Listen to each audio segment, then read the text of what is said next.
Hello guys, कैसे हो आप सभी लोग। सॉलिड स्टेट की इसी सीरीज को आगे बढ़ते हुए आज हम जानने की कोशिश करते हैं कि टेट्राहेड्रल वॉइड्स और ऑक्टाहेड्रल वॉइड्स, जो कि हम अपने लेक्चर 5th और 6th में देख चुके थे अपने एक्सपेरिमेंट के जरिए कि जो टेट्राहेड्रल वॉइड्स थी या फिर जो ऑक्टाहेड्रल वॉइड्स वो किस तरह से आपकी फॉर्म हो रही थी। और अगर आपको अभी तक टेट्राहेड्रल वॉइड्स और ऑक्टाहेड्रल वॉइड्स में कहीं पे कोई दिक्कत है तो आप हमारे लेक्चर 5th और 6th में जाकर इसी सीरीज में जो प्लेलिस्ट आपको सॉलिड स्टेट की दिख रही है उसमें जाकर आप अच्छे से टेट्राहेड्रल वॉइड्स और ऑक्टाहेड्रल वॉइड्स में डिफरेंस जान सकते हैं, क्योंकि वहां पे आपको एक्सपेरिमेंटली ये दिखाने की कोशिश की गई है कि किस तरह से टेट्राहेड्रल वॉइड्स और ऑक्टाहेड्रल वॉइड्स का फॉर्मेशन होता है। आज की इस वीडियो में हम टेट्राहेड्रल वॉइड्स और ऑक्टाहेड्रल वॉइड्स को डिफरेंशिएट करने की कोशिश करते हैं, जो कि आपके बोर्ड एग्जाम में कई बार 2 मार्क्स का पूछ देते हैं। और इसके बेसिस पे हम कुछ न्यूमेरिकल को भी करने की कोशिश करेंगे, जो कि आपके कोई कोई भी कॉम्पिटेटिव एग्जाम या फिर आपका जो बोर्ड एग्जाम है वहां पर आपका 2 से 3 मार्क्स का क्वेश्चन आता है और बहुत इंपॉर्टेंट न्यूमेरिकल जो पोर्शन होता है ये होता है।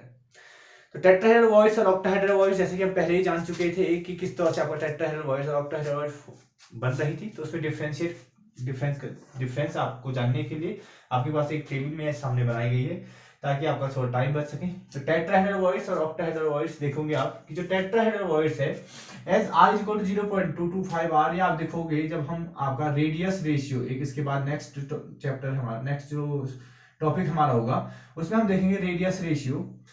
तो रेडियस रेशियो आपके जहाँ पे आपको कोऑर्डिनेशन नंबर आर देखेंगे किस तरह से आपका रेडियस रेशियो निकलता है। तो आपको फिलहाल याद रखेंगे जो कोऑर्डिनेशन नंबर 4 होता है जिसके लिए उसके लिए रेडियस रेशियो 0.225 से 0.414 तक आपका क्या होता है रेडियस रेशियो होता है। और इसी तरह से रेडियस रेशियो आपका आगे बढ़ता जाता है।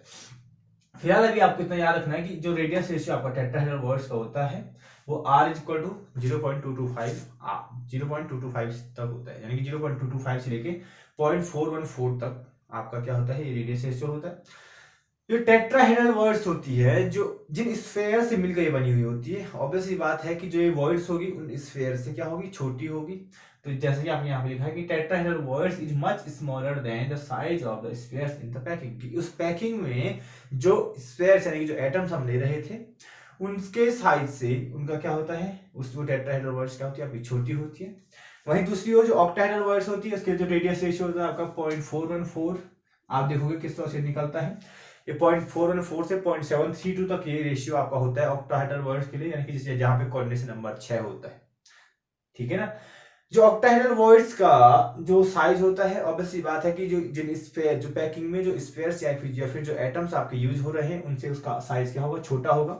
लेकिन टेट्राहेड्रल से ये जो वॉइड्स होती हैं ये क्या होती हैं बड़ी होती है। लिखा होगा यहाँ पे then that of the sphere in the packing but larger than the tetrahedral voids, यानी कि टेट्राहेड्रल वॉइड्स से आपकी ऑक्टाहेड्रल वॉइड्स क्या होती है बड़ी होती है। आप उन जो एक्सपेरिमेंटली आपको दिखाने की कोशिश की गई है आप वहां पे आसानी से उस चीज को क्या कर सकते हो देख सकते हो किस तरह से वॉइड्स बन रही थी। बहुत बड़ा स्पेस वहां पे छूट रहा था, है ना।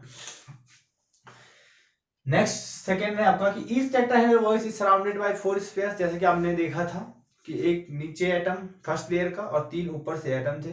तो 4 एटम्स के बाद जो आपकी वॉइड्स बन रही थी उसे हम टेट्राहेड्रल वॉइड्स बन रही थी। आप फिर से आप इसको एक्सपेरिमेंटली हमारे लेक्चर 5 और 6 में देख सकते हैं, जिससे आपको कभी भी जीवन में कोई दिक्कत नहीं आ पाएगी आपको टेट्राहेड्रल वॉइड्स और ऑक्टाहेड्रल वॉइड्स को समझने के लिए बहुत अच्छे से आपको समझाया गया है। नेक्स्ट आपका ऑक्टाहेड्रल वॉइड्स आपकी क्योंकि 6 एलिमेंट्स यानी कि 6 एटम से घिरी हुई होती है, 6 एटम से मिलने के बाद क्या होती है वॉइड्स बनती है, इसीलिए इसे बोल देते हैं ऑक्टाहेड्रल वॉइड्स। और इसका जो कोऑर्डिनेशन नंबर हो जाता है 6, है ना। ठीक होगी। तो जिसका कोऑर्डिनेशन नंबर 4 होता है, ठीक है ना, टेट्राहेड्रल वॉइड्स का कोऑर्डिनेशन नंबर 4 होता है, इसका रेडियस रेशियो हम बोलते हैं 0.225 से लेके 0.414। ये इंपॉर्टेंट है आपके एग्जाम में कई बार इससे क्वेश्चन आएंगे जब हम रेडियस रेशियो को स्टार्ट करेंगे। और जो रेडियस रेशियो 6 है जहाँ पे कोऑर्डिनेशन नंबर जहाँ पे 6 आता है वहां पे रेडियस रेशियो आपका 0.414 से लेके 0.732 के बीच आता है। इसी तरह से कोऑर्डिनेशन बढ़ता जाता है और कोऑर्डिनेशन नंबर 8 हो जाता है तो 0.732 से लेके 1 तक क्या हो जाता है इसका रेडियस रेशियो हो जाता है। फिलहाल आपको अभी जब हम डिफरेंस दिखा रहे हैं तो अभी आपको इतना ही याद रखना है, जब रेडियस रेशियो स्टार्ट करेंगे तो वहां पे आपकी सारी बातें क्लियर होती जाएंगी। और लास्ट है आपका कि इन एचसीपी और सीसीपी, जब हम एचसीपी और सीसीपी पैकिंग कर रहे थे तो आप देख रहे होंगे कि जो लेयर जो एटम हम स्टैंडर्ड मान रहे थे जहां वहां पे आपको कितना कोऑर्डिनेशन नंबर कितना आ रहा था 12 आ रहा था। कोऑर्डिनेशन नंबर 12 कैसा आ रहा था क्योंकि वो एक तरह की हेक्सागोनल क्लोज पैकिंग थी, और हेक्सागोनल क्लोज पैकिंग में जिस लेयर को जो 20 वाली लेयर हमने मांगी थी, सेकंड लेयर मानी थी, उसी में उसका कंडेंसर में कितना जाएगा 6 उस लेयर में, 3 नीचे और 3 जस्ट ऊपर, जैसे कि आपने लिखा होगा contact with 3 sphere layer above and 3 spheres in the layer below. मतलब हर एक स्फीयर में आपकी क्या हो रही है, जो नीचे वाला स्फीयर होगा है ना, और एक जस्ट उसके ऊपर होगा, तो वहां पे एक टेट्राहेड्रल वॉइस बनेगी है। तो हर एक लेयर में क्या बन रही होगी आपकी, एक टेट्रा लेयर, एक ऊपर के वॉइस, जो ऊपर वाली बात कर रहे हैं, 3 spheres in the layer below and दस फॉर्मिंग 1 टेट्राहेड्रल वॉइस, यानी कि एक टेट्राहेड्रल वॉइस ऊपर के लिए बनेगी और एक टेट्राहेड्रल वॉइस कितने के, किस कहां बनेगी, नीचे की। तो इसीलिए 2 टेट्राहेड्रल वॉइस क्या होती है पर स्फीयर पे आपको 2 टेट्राहेड्रल वॉइस क्या होती है, मिलती है। 2 टेट्राहेड्रल वॉइस आपको क्या होती है, मिलती है। जबकि as octahedral voids is a combination of 2 words, हमने देखा था कि दो, एक डाउनवर्ड या फिर एक डाउनवर्ड ट्राइंगल था आपका, एक अपवर्ड ट्राइंगल था, दो, एक ऊपर वाले ट्राइंगल और एक ऊपर की दिशा में जो ट्राइंगल था, उसके मिलने से आपकी ऑक्टाहेड्रल वॉइस का फॉर्मेशन हो रहा था, दिख रहा होगा, ठीक है ना, equal to the half of the number of tetrahedral voids and hence equal to the number of spheres. इसलिए हम बोलेंगे कि जितने आपके स्फीयर है, ठीक है ना, उतने ही आपकी क्या हो जाती है, ऑक्टाहेड्रल वॉइस। तो बोलने का मतलब है कि जो टेट्राहेड्रल वॉइस होती है वो ऑक्टाहेड्रल वॉइस की क्या होती है, जस्ट डबल हो जाती है। और यही आपको रिलेशन याद रखना है, क्योंकि इसी बेसिस पे आपके क्वेश्चन आने वाले हैं। अभी आपको बताया, सपोज कीजिए कि अगर किसी भी यूनिट सेल में आपके n पार्टिकल्स हैं, ठीक है, n पार्टिकल्स हैं। अगर किसी भी यूनिट सेल में आपके कितने हैं, n पार्टिकल्स हैं, तो वहां पे टेट्राहेड्रल वॉइस हो जाएगी कितनी, 2n। अगर n पार्टिकल्स हैं, ठीक है, तो टेट्राहेड्रल वॉइस हो जाएगी 2n, जबकि ऑक्टाहेड्रल वॉइस हो जाएगी n। इस लाइन का मतलब ही ये है, और ये जो लाइन है बहुत इंपॉर्टेंट चीज है, इसलिए इसको हैशटैग कर दिया हमने, ठीक है भाई। इसीलिए इसको याद रखिए कि सपोज कीजिए किसी भी पैकिंग में आपके n पार्टिकल्स प्रेजेंट हैं, तो वहां पे टेट्राहेड्रल वॉइस होगी 2n और ऑक्टाहेड्रल वॉइस हो जाएगी n। तो अभी आप समझ चुके होंगे कि क्या क्या डिफरेंस आपके टेट्राहेड्रल वॉइस और ऑक्टाहेड्रल वॉइस में आपके डिफरेंस है। इसी को आगे जाते हुए हम इस बेसिस पे कुछ न्यूमेरिकल देखने की कोशिश करते हैं, जो कि आपके बोर्ड एग्जाम के साथ साथ आपके कॉम्पिटिटिव एग्जाम में भी बहुत काम आने वाले हैं। तो इसलिए आपको टेट्राहेड्रल वॉइस और ऑक्टाहेड्रल वॉइस में डिफरेंस जानने के बाद हम कुछ न्यूमेरिकल्स की ओर आते हैं, जो कि काफी इंपॉर्टेंट आपके बोर्ड एग्जाम और आपके कॉम्पिटिटिव एग्जाम में होने वाले हैं। तो क्वेश्चन कुछ इस तरह से है कि the compound is found by 2 elements x and y, और एटम्स a एलिमेंट्स जो y है as a cation, as a anion है, makes CCP and those of the elements as X जो कि आपका कैटायन है occupies all the octahedral voids। तो what is the formula of the compound। इस numerical को जानने से पहले मैं आपके सामने कुछ टर्म्स लिखने जा रहा हूं, जो कि आपके इस क्वेश्चन से रिलेटिव क्वेश्चन से बहुत इंपॉर्टेंट होने वाले हैं। उसको जानने की कोशिश करते हैं, और जानने की कोशिश करते हैं कि कौन कौन से टर्म्स हैं जो आपके कॉम्पिटिटिव एग्जाम में के लिए आपके लिए मदद करने वाले हैं। तो सपोज कीजिए, इफ n पार्टिकल्स प्रेजेंट, या n पार्टिकल्स जो है हम n एटम होते हैं, n atoms present in a crystal, यानी कि जो क्रिस्टल है, अगर उसमें नंबर ऑफ एटम्स कितना है, नंबर ऑफ एटम्स आपके हैं सपोज कीजिए n, कितने हैं n। तो जैसा कि आपको टेट्राहेड्रल वॉइस और ऑक्टाहेड्रल वॉइस में तो लास्ट हमने जो डिफरेंस देखा था, उसमें हमने देखा था कि एक 3 स्पेयर आपके नीचे आ रहे थे, यानी कि हर एक स्पेयर आपके एक टेट्राहेड्रल वॉइस और ऊपर वाली आपके एक टेट्राहेड्रल वॉइस, यानी कि हर एक स्पेयर आपका एक एक टेट्राहेड्रल वॉइस बना रहा था। तो यहाँ पे जो टेट्राहेड्रल वॉइस आ जाएंगी, टेट्राहेड्रल्स वॉइस आ जाएंगी, वो आपकी 2n आ जाएंगी, और जो आपकी ऑक्टाहेड्रल वॉइस है वो आपकी आ जाएंगी n।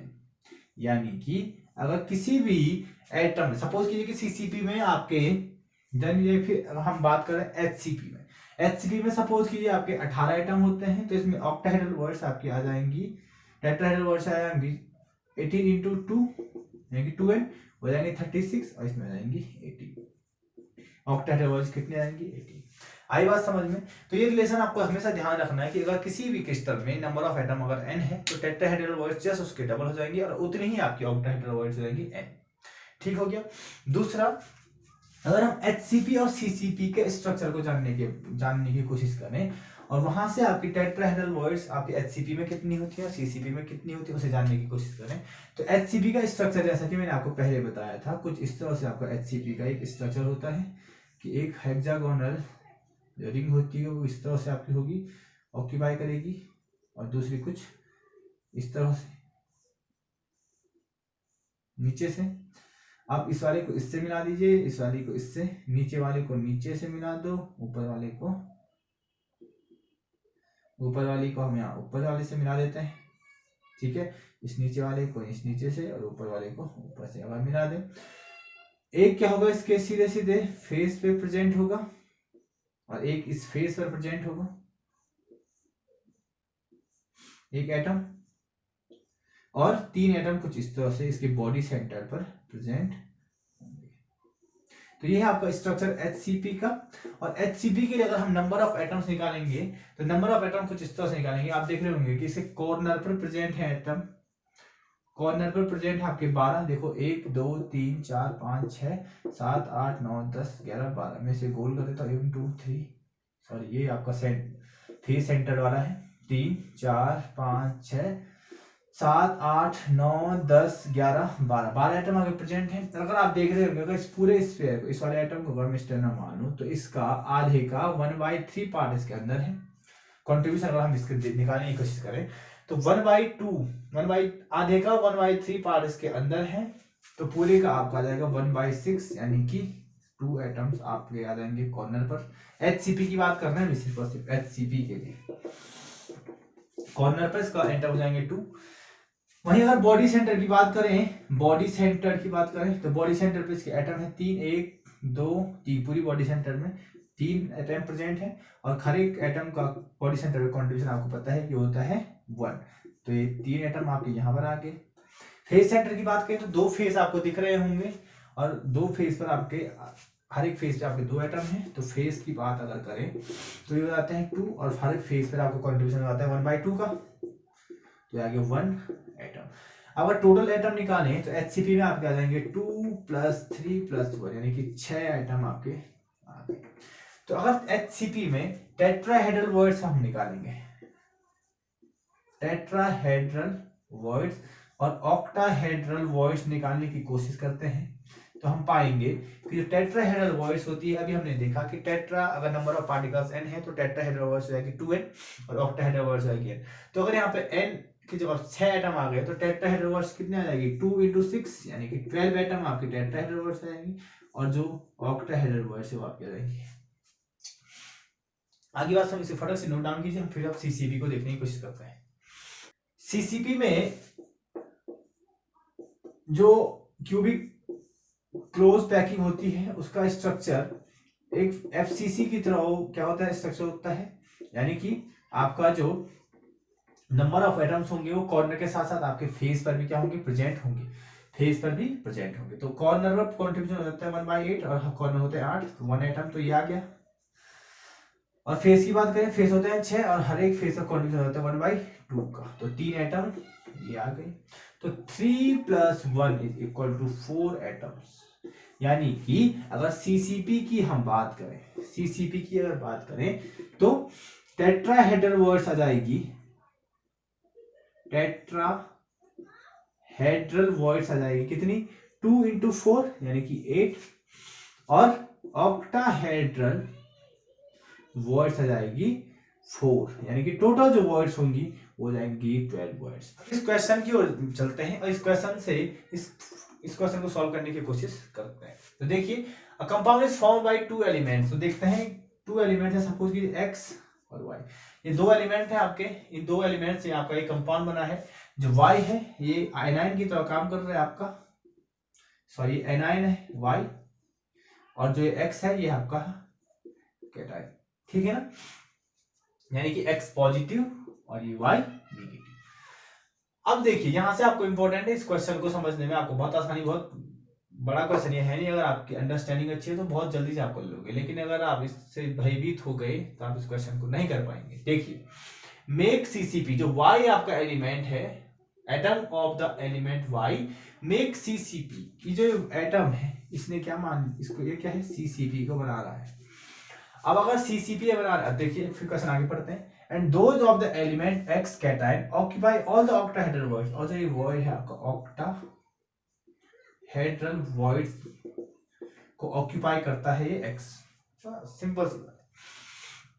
जैसा कि आपको बताया कि सिंपलेस्ट फॉर्मूला का मतलब क्या है कि नंबर ऑफ एटम्स का आपको रेशियो निकालना है, कि नंबर ऑफ एटम्स आपको यहाँ पे क्या करने पड़ेंगे, निकालने पड़ेंगे। तो सपोज कीजिए, सपोज कि जो सीसीपी है, इस सीसीपी में नंबर ऑफ एटम्स कितने हैं, n है। नंबर ऑफ एटम्स कितने हैं, n है।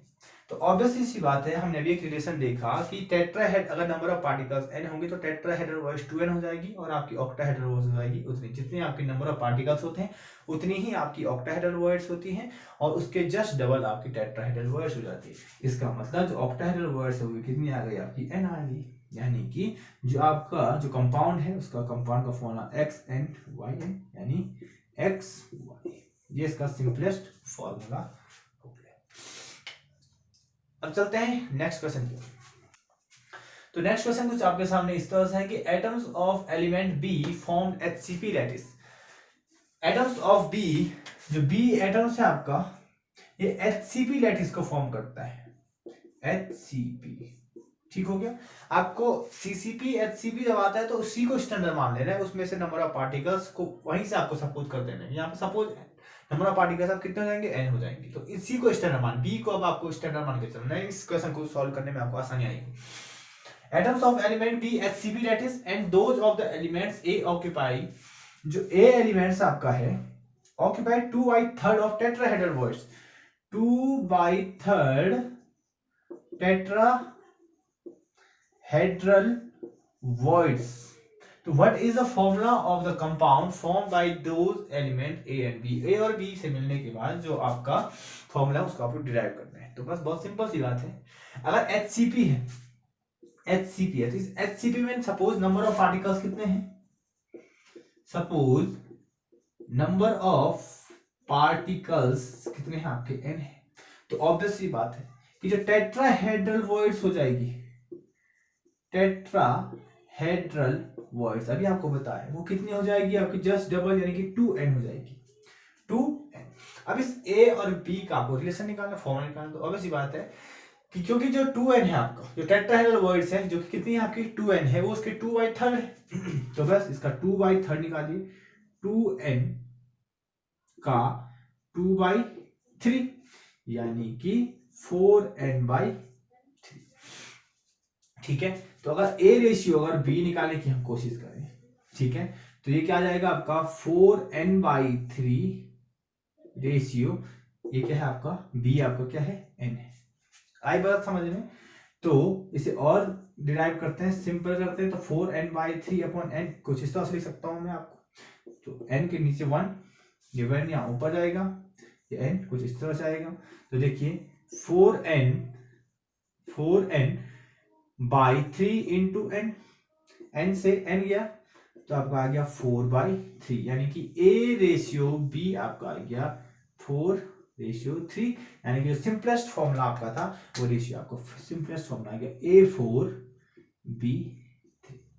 तो कुछ भी करना है इस तरह के क्वेश्चन में, अगर आपको HCP और CCP और टेट्राहेड्रल वॉइड्स, ऑक्टाहेड्रल वॉइड आपके क्वेश्चन में आ गया हो और आपको सिंपलेस्ट फॉर्मूला आपका पूछा हुआ, तो आपको HCP या CCP में यहाँ पे आपको दिया गया उसी को आपको स्टैंडर्ड मान के नंबर ऑफ पार्टिकल्स एज्यूम कर देने हैं n, और आप जानते हो कि जहां पे जितने नंबर ऑफ पार्टिकल्स होंगे उसकी जस्ट डबल आपके क्या हो जाएंगे, टेट्राहेड्रल वॉइड्स, और उतने ही आपकी ऑक्टाहेड्रल वॉइड्स।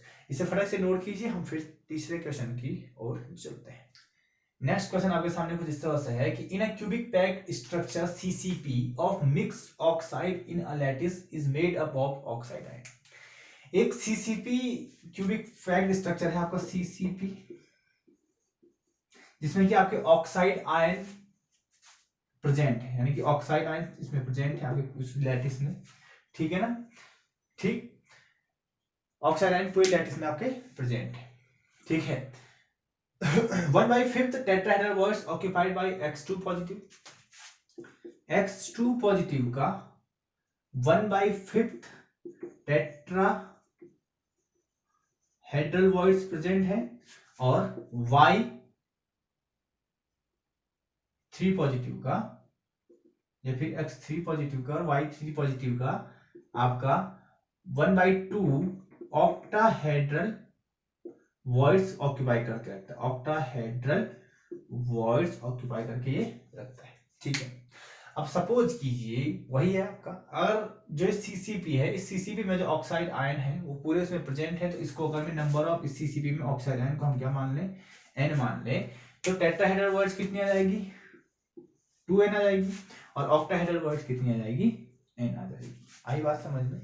और इसका 1/5 की बात करें तो 1/5 कुछ इस तरह से हो जाएगा, इसका 1/2 है, इसका 1/2, यानी कि अगर हम इसे लिखें तो ऑक्सीजन आ गया आपका n, X2 पॉजिटिव आपका आ गया है 2n/5 और Y3 पॉजिटिव आपका आ गया है n/2 आ गया। तो अगर फॉर्मूला बनेगा तो फॉर्मूला कुछ इस तरह से बन जाएगा, X2 पॉजिटिव या फिर X लिख देते हैं, X2n/5 yn/2 और ऑक्सीजन NO2। लेकिन कोई फॉर्मूला तो आपको पता है कि एक सिंपलेस्ट क्या होता है, एटम्स की फॉर्म, सिंपलेस्ट एटॉमिक की फॉर्म में रहता है, यानी कि एक इंटीजर की फॉर्म में आपको क्या रखना पड़ेगा इसे। तो सपोज कीजिए कि इस x को, इस पूरे जो ये फॉर्मूला आपका बन रहा है, इस पूरे फॉर्मूले को अगर सपोज कीजिए मैं 5 से डिवाइड कर देता हूँ, 5 से मल्टीप्लाई कर देता हूँ, तो X2n 5 × 5 y n × 5/2 और O n × 5, ये कुछ इस तरह से फॉर्मूला बन जाएगा आपका कि 5 से 5 गया तो X2n y 5n और O 5n, ठीक है, बाई 2, ये फॉर्मूला आपका बन गया। फिर आपका ये फॉर्मूला भी आपका सिंपलेस्ट फॉर्म में नहीं आया है, तो इसे और सिंपलेस्ट फॉर्म में लिखने के लिए मैं लिख देता हूं X2n y 5n/2 और O 5n, कुछ इस तरह से आपका आ गया था। अब इस पूरे जो फॉर्मूला बना है, इस पूरे फॉर्मूले को 2 से अगर मैं मल्टीप्लाई कर दूं तो ये कुछ इस तरह से बन जाएगा, X4n y 5n × 2/2, तो 2 से 2 गया और O 10n। आगे बात समझ में। तो फॉर्मूला कुछ अब ये बन गया है कि X4n y 5n और O 10n। अब इसे n से अगर हम डिवाइड कर दें तो n से n जाएगा, तो आपका जो सिंपलेस्ट फॉर्मूला है वो फॉर्मूला आपका बन गया X4 y 5 O 10। तो आई होप कि आपकी समझ में ये पूरा कॉन्सेप्ट आपके समझ में आ चुका होगा। ठीक है, कि किस तरह से आपको HCP और CCP अगर टेट्राहेड्रल वॉइस और ऑक्टाहेड्रल वॉइस वाला कॉन्सेप्ट अगर आपके पास दिया गया है तो किस तरह से आपको किसी भी क्रिस्टल का फॉर्मूला आप निकाल सकते हैं। अगर आपको इस तरह से कोई दिक्कत आ रही है तो आप इसे इस तरह से भी कर सकते थे कि जो CCP और CCP में जो आपको बताया था मैंने, CCP को ही हम क्या बोल देते हैं FCC, और FCC के लिए Z की वैल्यू कितनी हो जाती है, 4 हो जाती है। आई बात समझ में, उसकी वैल्यू कितनी आती है, Z की वैल्यू 4 हो जाती है, और जब Z की वैल्यू 4 हो जाएगी तो इसका मतलब टेट्राहेड्रल वॉइड्स कितनी हो जाएंगी, जस्ट डबल, यानी कि यहाँ पे कितना आ जाना चाहिए, इसको 8n और इसको आ जाना चाहिए आपका 4। ठीक है ना, तो ये कुछ इस तरह से हो जाता कि 8/5 आपका टेट्राहेड्रल वॉइड्स आती और 2 आपकी क्या आ जाती, ऑक्टाहेड्रल वॉइड्स, यानी कि Y पॉजिटिव वाला, सॉरी, है ना। तो इसके बाद अगर हम इसको करते हैं तो आपका आंसर कुछ इसी तरह से आता है। आप इस तरह से क्या कर सकते हैं, कोशिश कर सकते हैं। आई होप कि इस पूरे लेक्चर के बाद आपके टेट्राहेड्रल वॉइस और ऑक्टाहेड्रल वॉइस में आपको डिफरेंस करना आसानी से आ गया होगा, और उससे संबंधित जितने भी आपके न्यूमेरिकल है उस न्यूमेरिकल को आप आसानी से अब कर पाओगे। कुछ नहीं के लिए आप जुड़े रहिए और बने रहिए। धन्यवाद।